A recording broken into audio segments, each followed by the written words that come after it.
Everyone got worried because if the Russians are able to subdue Ukraine, when they come to Poland, it's not going to be a fight. It's going to be a slaughter.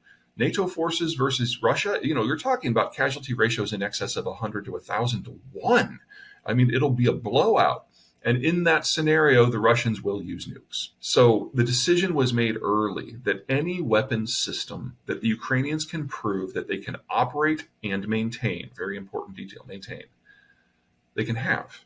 And so we've just been steadily ratcheting up the technical assistance in order to help them absorb as much as possible. F-16s are the newest one, and this will continue.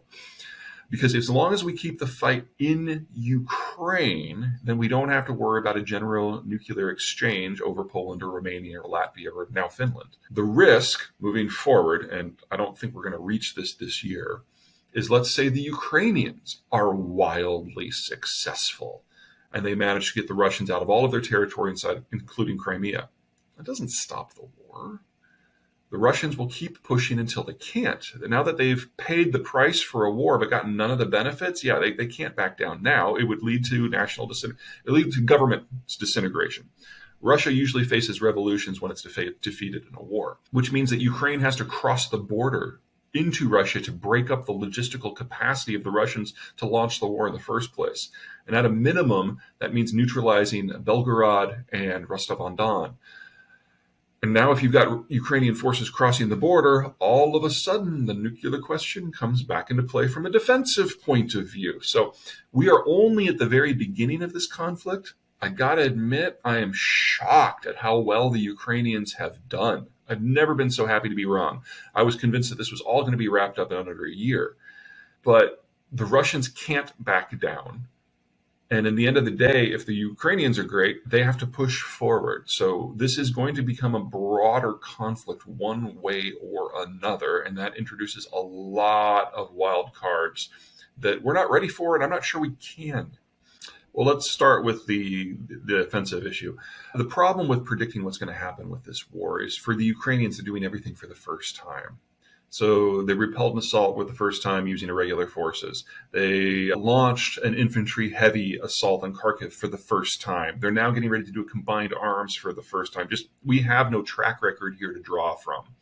As for the Russians, they have underperformed by every possible measure. And so, yes, they've built a lot of defensive fortifications.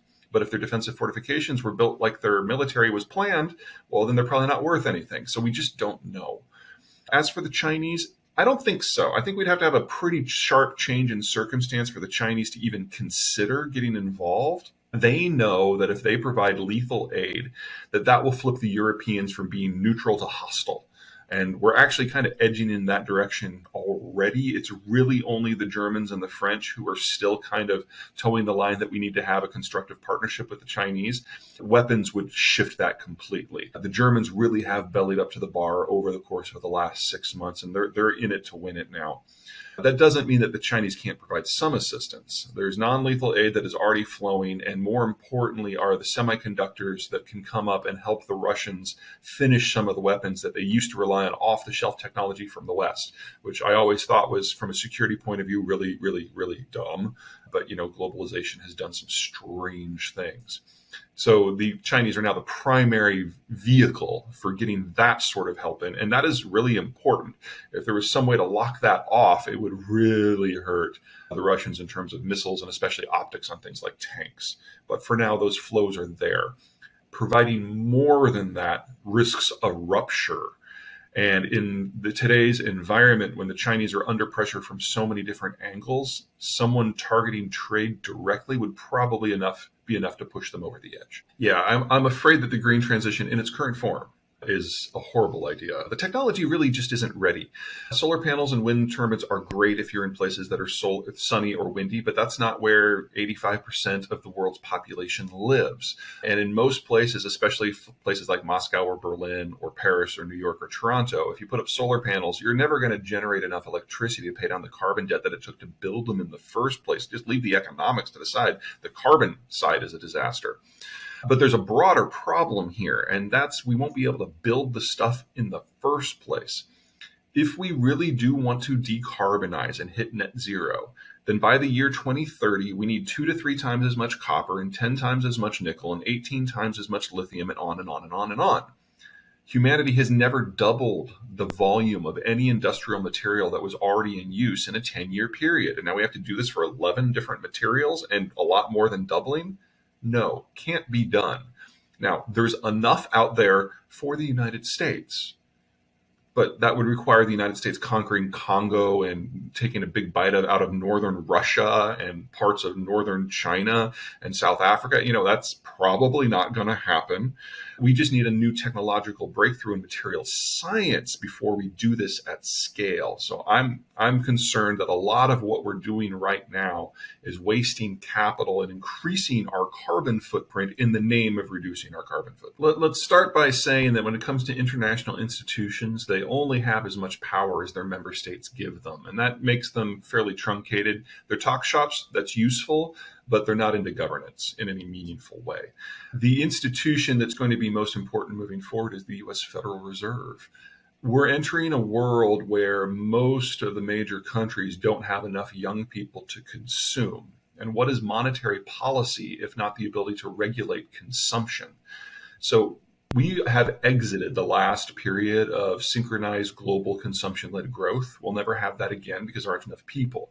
And when we get to the next downturn, whenever that is, only the Federal Reserve is going to have the tools necessary in order to stimulate consumption in the United States again, which means the United States de facto is going to be setting monetary policy for the world because the Europeans, the Japanese, and the rest won't be able to do anything. It doesn't matter if you drop interest rates if there's no one there to buy. So we're seeing this breakup and this unification of the global economic system all at the same time, with one authority basically setting policy for everyone, but the trade links that allowed that policy to percolate everywhere more or less going away. We're entering unknown territory here. I mean, we've had ups and downs and unifications and breakups and trade systems over and over and over through history, but we've never had the sort of build that we've seen under globalization, where we basically all joined a single global whole with differentiated supply chains and materials crossing the globe as a matter of course. There was also always population growth before, so even if you did break away, you'd still have something to build on.